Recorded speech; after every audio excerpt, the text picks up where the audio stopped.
Here's another.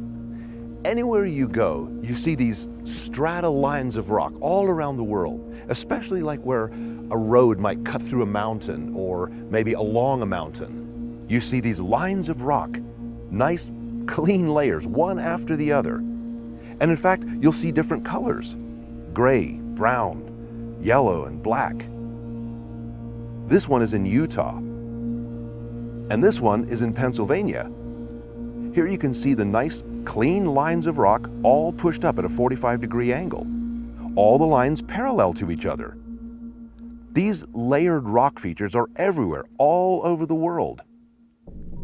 In Maryland, there's a section where you can see rock layers that are bent. Look at this one in Vermont. These layers are bent 90 degrees. Now wait a minute, you cannot bend rock. It'll simply break. And look at this one.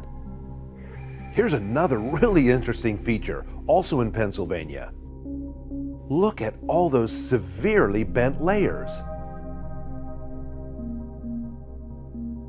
Look at a portion of the Rocky Mountains of Western Canada. Notice that these mountains are not only bent, but they're severely kinked. Now understand, you cannot bend rock like that. It will break. I don't care if you squeeze it over millions of years. It's just going to be a pile of rubble. But you can bend mud and clay, which gives you an excellent idea of the condition of the entire depth of this mountain when something squeezed it, literally wrinkling it up like that, while it was still soft enough to be able to wrinkle. Do you follow that? And then it eventually turned into rock. But you cannot bend it once it has turned into rock. Look at these interesting layers of rock in Glacier National Park.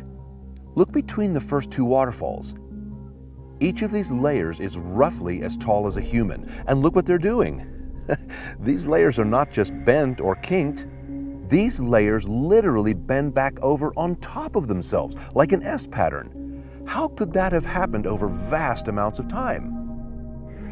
The simple and obvious answer is that they can't. The only reasonable explanation as to how all those layers got that way, bent as they are, parallel to each other, is this. It had to have happened while all of the layers were saturated with water, and then there had to have been a huge force squeezing the area to be able to bend the layers on the mountain in that way.